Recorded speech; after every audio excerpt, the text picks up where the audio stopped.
pusat pendidikan. Masjid sejak awal sejarah Islam sudah menjadi tempat menuntut ilmunya umat. Rasulullah Sallallahu Alaihi Wasallam mengajarkan ilmu Al-Quran, ilmu hadis, dan ilmu lainnya di dalam masjid. Oleh sebab itu, marilah kita gunakan kembali fungsi masjid sebagai tempat menuntut ilmu. Masjid juga menyediakan berbagai program bagi seluruh kalangan, mulai dari anak-anak, remaja, dan orang dewasa. Anak-anak dapat mempelajari Al-Quran dan memahami dasar-dasar agama Islam. Remaja dapat mengikuti kajian yang lebih mendalam, dan orang dewasa dapat memperkaya ilmu agamanya dengan melihat kajian atau berdiskusi. Peran kedua sebagai tempat berdakwah. Masjid menjadi tempat yang sangat strategis untuk berdakwah. Dakwah yang dilakukan melalui khutbah Jumat, ceramah, dan majelis taklim harus disampaikan dengan menarik, bijaksana, dan penuh kasih sayang. Seorang pendakwah harus inklusif dan tidak boleh melakukan hal-hal diskriminatif. Semua orang harus merasa dihargai di dalam masjid. Seorang pendakwah juga harus mampu menjawab tantangan zaman dan memberikan solusi kepada permasalahan umat. Peran ketiga sebagai pusat bersosial. Masjid bisa menjadi tempat pengumpulan dan distribusi zakat, infak, dan sedekah untuk disalurkan kepada orang yang membutuhkan, seperti orang fakir, orang miskin, anak-anak yatim, dan yang lainnya yang sangat membutuhkan. Masjid harus bisa menjadi tempat yang nyaman untuk menjalin silaturahmi atau membangun komunitas.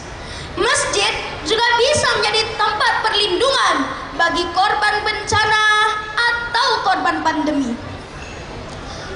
Hadirin semua yang dirahmati Allah, untuk melaksanakan 3 langkah tadi, kita harus melaksanakan pula 3 langkah konkret ini.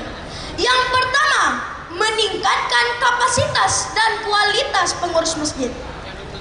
Seorang pengurus masjid harus mengerti manajemen masjid dan mampu menyediakan berbagai program yang bermanfaat bagi jamaah. Yang kedua, melibatkan semua elemen. Semua orang harus merasa dihargai agar mereka bisa berkontribusi lebih mendalam. Yang ketiga, bekerja sama dengan berbagai pihak, baik itu pemerintah, lembaga pendidikan, atau organisasi sosial. Oleh sebab itu, marilah kita laksanakan 3 langkah tadi. Marilah kita makmurkan dan kita jayakan masjid Allah sebagaimana firman-Nya dalam surat At-Taubah ayat 18 yang berbunyi, A'udzu billahi minasy syaithanir rajim. Bismillahirrahmanirrahim. Innama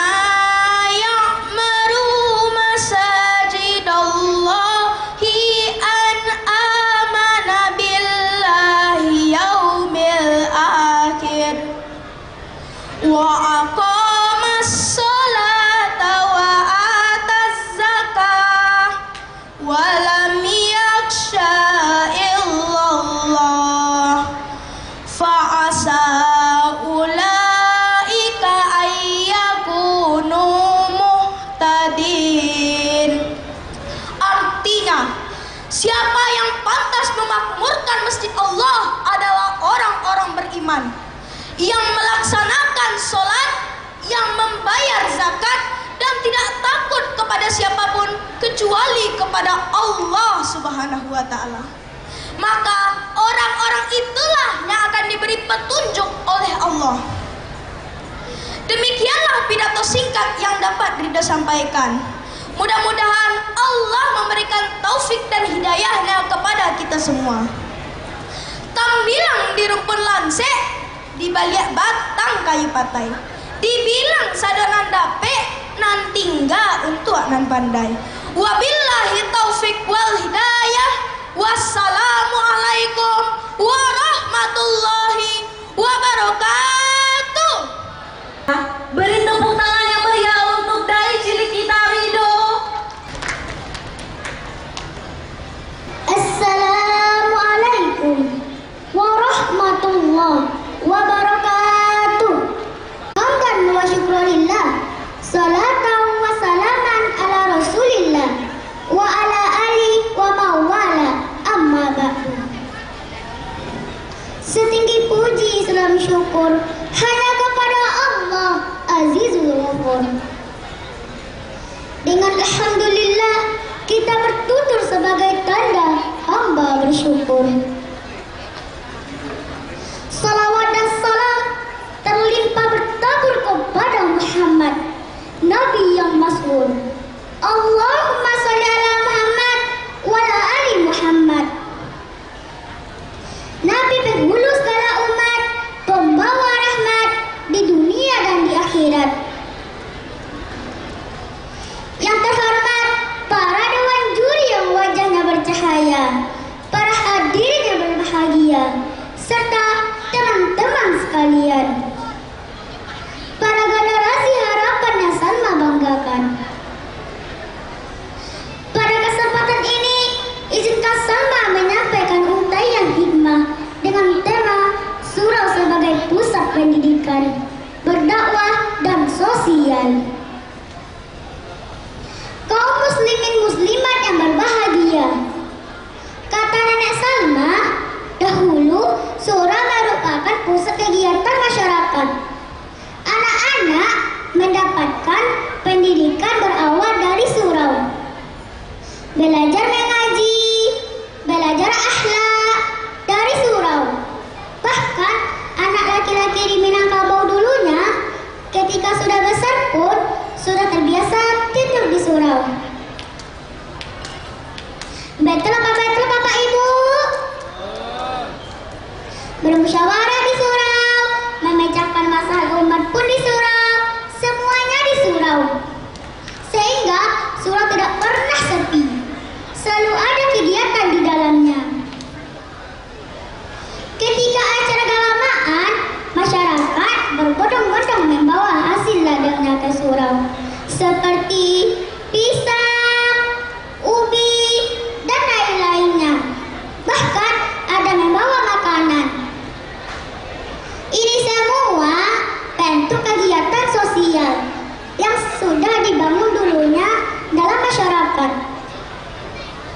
Sebagaimana firman Allah dalam surat At-Taubah ayat 18. A'udzu billahi minasy syaithanir rajim.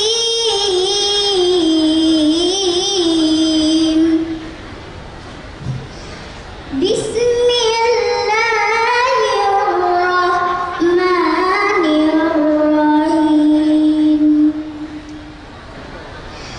Innama ya'muru masajidallahi man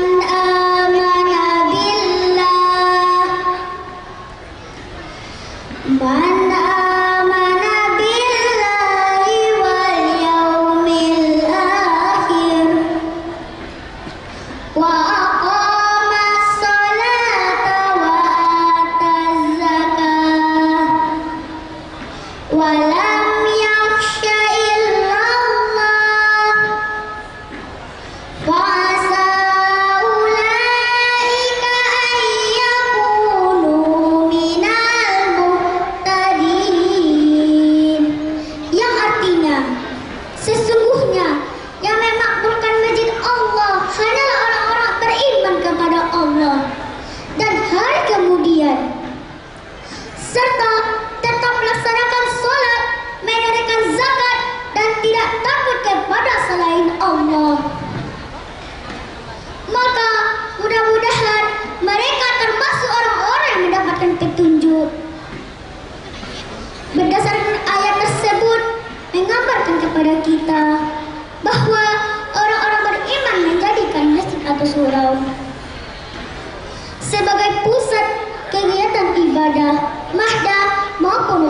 ada.